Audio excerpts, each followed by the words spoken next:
Alrighty, it's still April 12th, funny that. It's now a little bit later, and heading home. So this is part 2.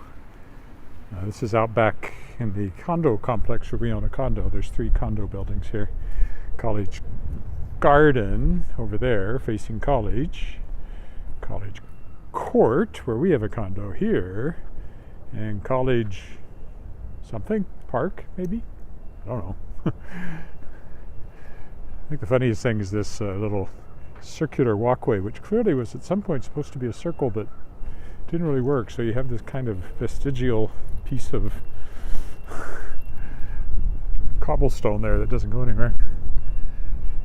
The gazebo, when we first moved in, these were little tiny trees. Now look at it. It's 3 stories tall.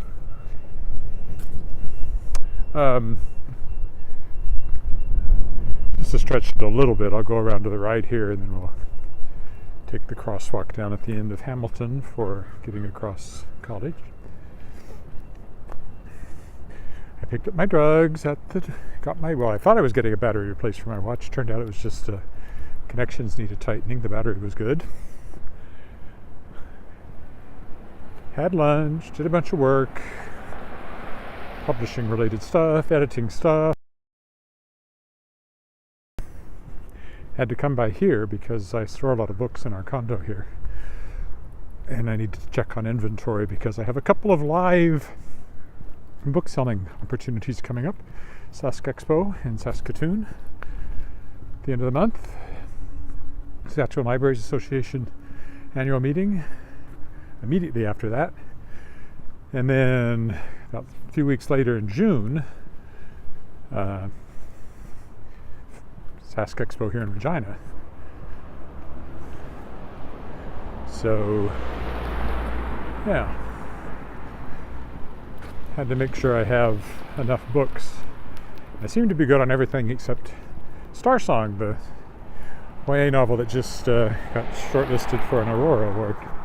So I want to get a box of those, hopefully get those in before I go to Saskatoon. I think everything else I'm probably good for. I might run out of something, but probably won't. I've got a lot of books on my table, so even if I have good sales, I seldom run out of any one title. And I usually do have good sales. I usually make several $100s on one of these weekends. And as it happens, I have some free hotel rooms coming, so my expenses will be much lower than usual going to Saskatoon. So hopefully I'll come out. Is it red or black? In the black.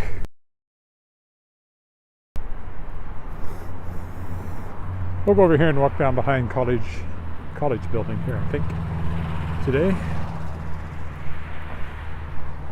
Also, there's a crosswalk here that I can use to cross College with a light and everything. So this is College Garden. It was the first one of these condo buildings that was made, and the whole block there was the site of Central Collegiate, one of the oldest high schools in the city. And that, of course, over there is the College building. At one point it was Regina College, and part of the University of Regina now, or called the University of Regina now. This used to be the education building, drama building. During the war, they used it for training, and now it's the soundstage. And a bunch of offices. Creative Saskatchewan, which gave me some grant money recently, is in there. Sask Books, I'm the vice president of, is in there. Saskatchewan Multimedia Production, I think that's what it's called now, SIMPIA. That's what it stands for. It used to be Saskatchewan Motion Picture Industry Association, is in there. Let's walk around this way. Hi. Who said hi? Imran? Hi. Oh, no entry, but I don't think that applies to me on foot. Is he stuck in the ice, do you think? Surely not. You're not frozen in, are you? No, didn't think so, but it just looked that way for a minute. Hello. You wondering where all that lovely open water went? Aren't we all? It'll be back, I hope.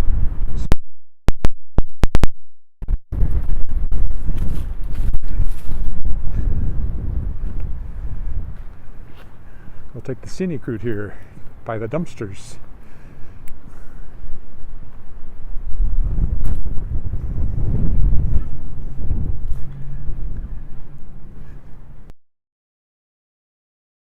A security car.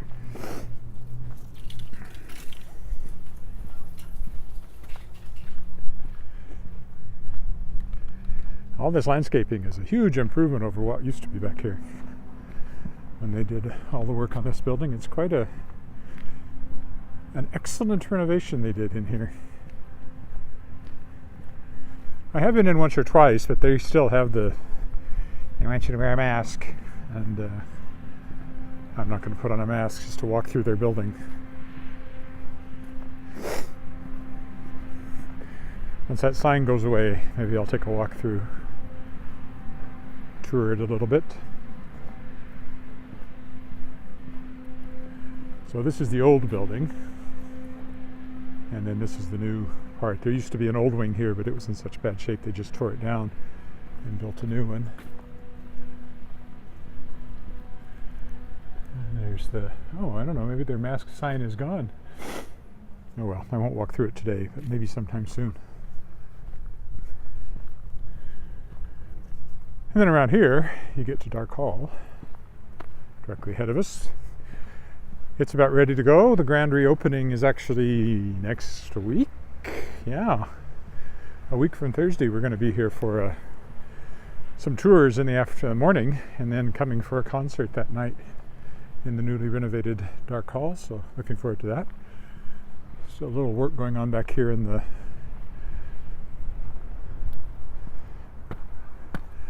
between space, but this is like a little stage, so you can do live performances out here with the renovated college building there, which is where the Conservatory of Music is, and then Dark Hall over here.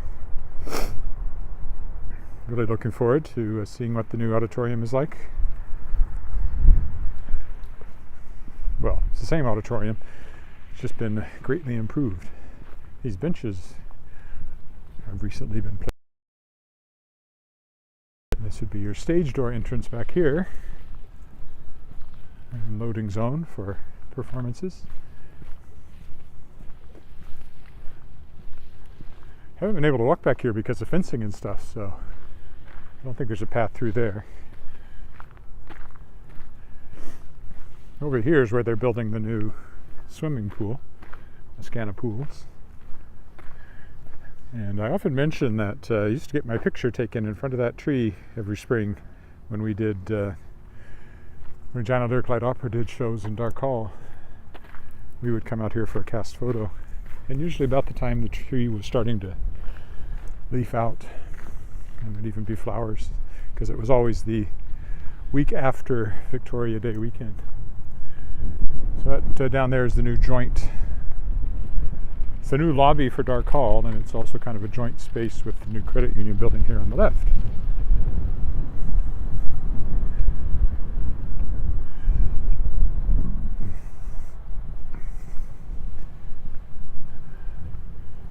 And you can see me in my winter clothes because it's cold today. Doesn't feel springy at all.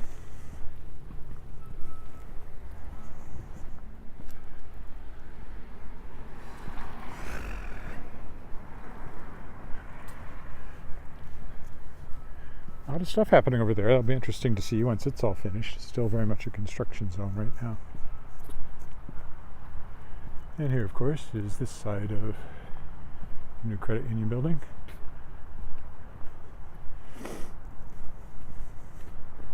It's grown on me. I wasn't sure what I thought of it when it was first going up, but I actually think it's rather nice.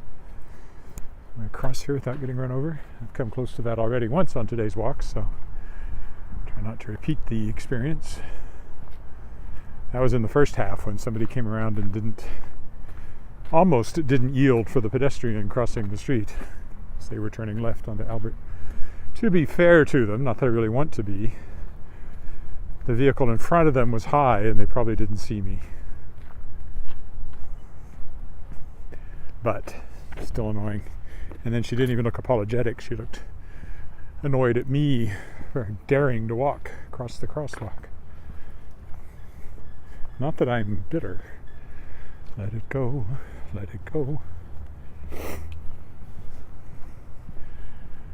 Royal Saskatchewan Museum over there, of course. I could actually walk across the grass now for the first time in a while.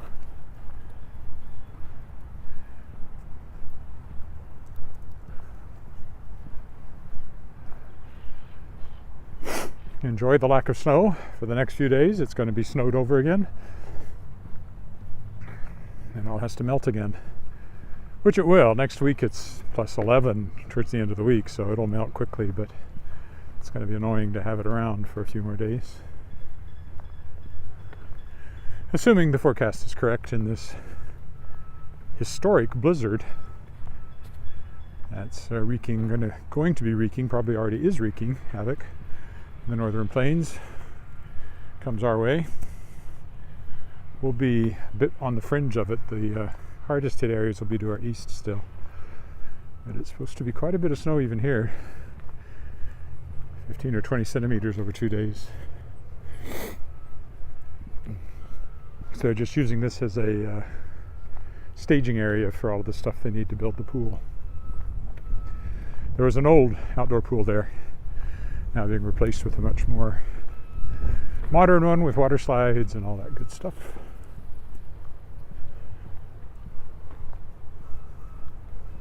I feel like I should go down and go through the underpass under the bridge before it gets all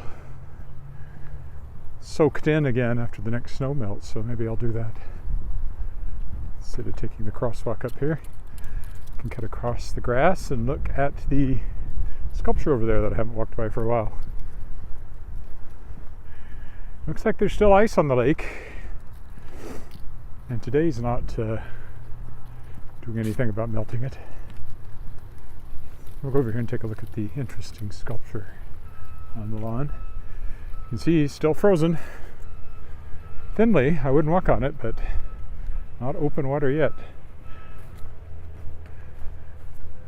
Cold enough today, the ice probably even got a little thicker than it was, and might do more of that over the next few days when it's not supposed to really get above freezing for a few days.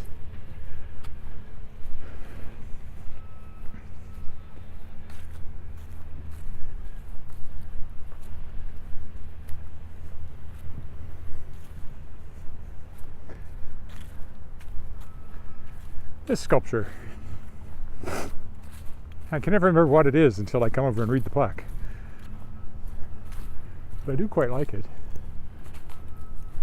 It's a very, well, to my way of thinking, it's kind of science fiction-y, but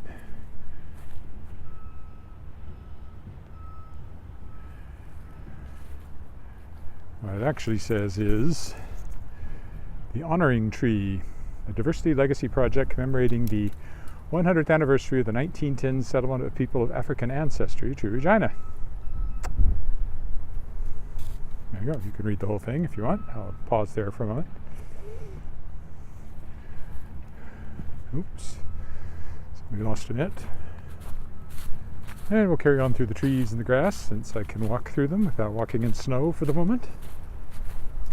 Well, as long as I avoid the shadiest bits where snow still lingers.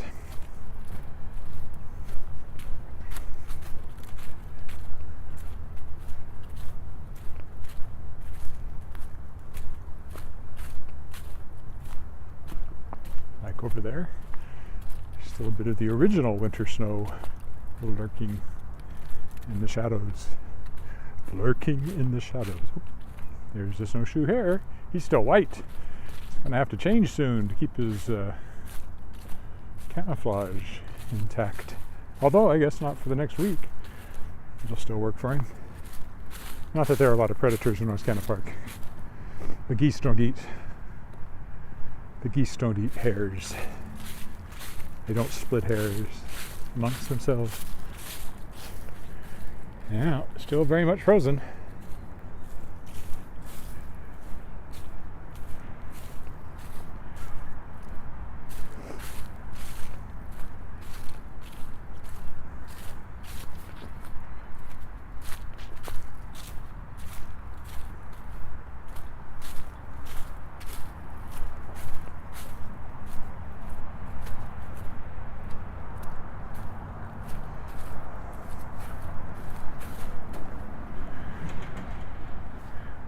And it's unlikely to be unfrozen by the time I walk around it on Friday, so in fact it'll all be white and snowy again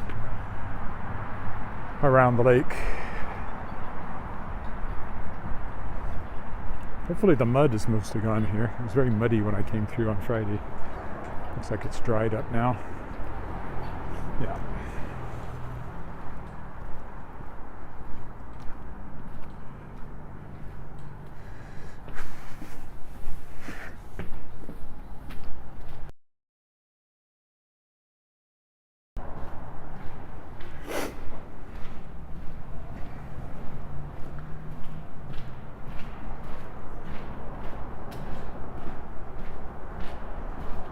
Well, at least my mic seems to have stayed connected, unlike on the original part of the walk.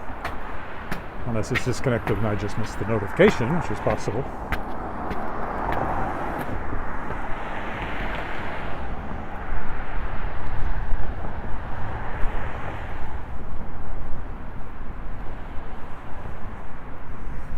And now we're on a very familiar stretch as I head to home.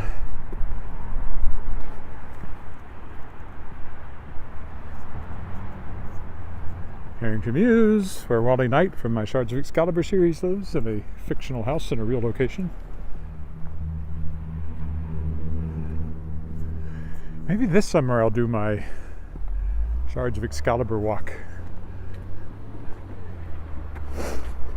Look at my first book and see the places that I mentioned specifically and walk around. I think it would be a good hour. So it goes from,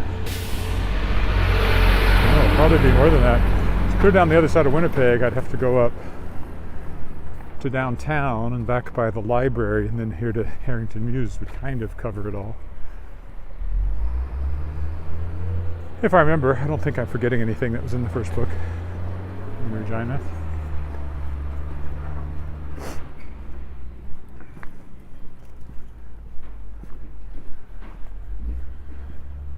He raised a cloud of dust.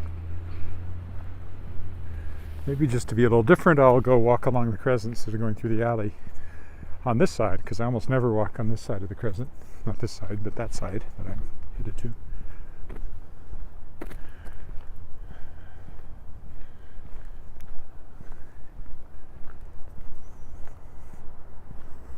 It's Angus Boulevard we're crossing.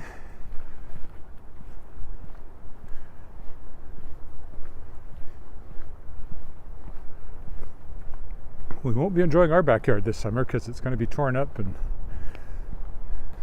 in the throes of construction. But maybe by fall we can enjoy it, and next year we ought to be able to enjoy it. Might even put a hot tub out there. That's kind of the long-term plan. As we get older and creakier. Some place to soak your old bones.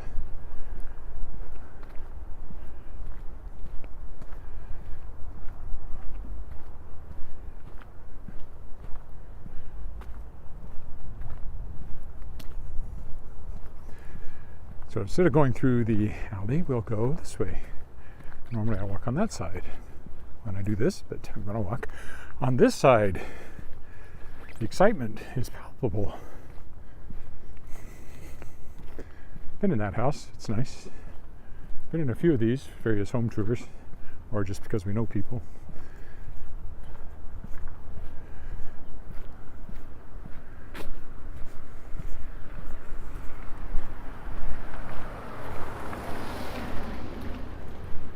Nice old houses for the most part, varying vintages and sizes.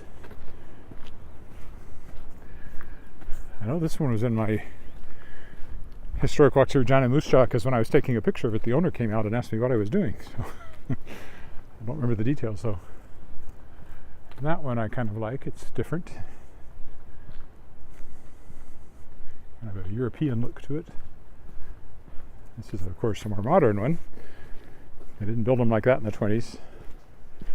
And because of the Crescent, you sometimes get really big yards because of the things that can be set back.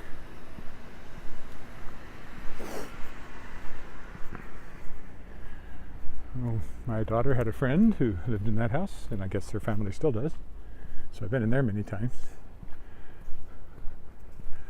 And this one on the corner, I like to point out, way back in the 90s, was where they filmed a movie starring Linda Carter. So they turned the neighborhood into an American neighborhood with American post office boxes and police cars and stuff. But they used this house as the house, and I shot inside it as well. I think we didn't have a soundstage then.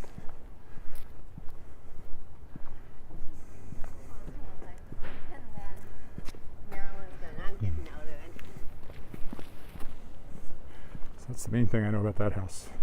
It was Linda Carter's house for a TV movie in the 90s. That, and it has this stone owl sitting, or wooden owl sitting on the fence to keep away the pigeons. Don't know if it works or not.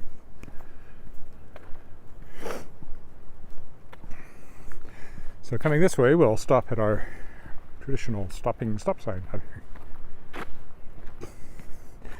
And tomorrow we'll see what the weather's doing. It might be a short walk just to go out and walk in the storm. I've done that before, and for some reason people seem to really like walks in blizzards. I don't know why. I guess it's something that's fun to watch. You don't have to do it yourself. Oops. Ooh, sorry about that. I caught the cord on the mic when I moved my hand there. Okay, so we'll stop there. Thanks for watching whichever part of this you watched, or both parts together once I put it on YouTube in one file. And yeah, winter is coming back, so we'll see what that's like tomorrow. Bye for now.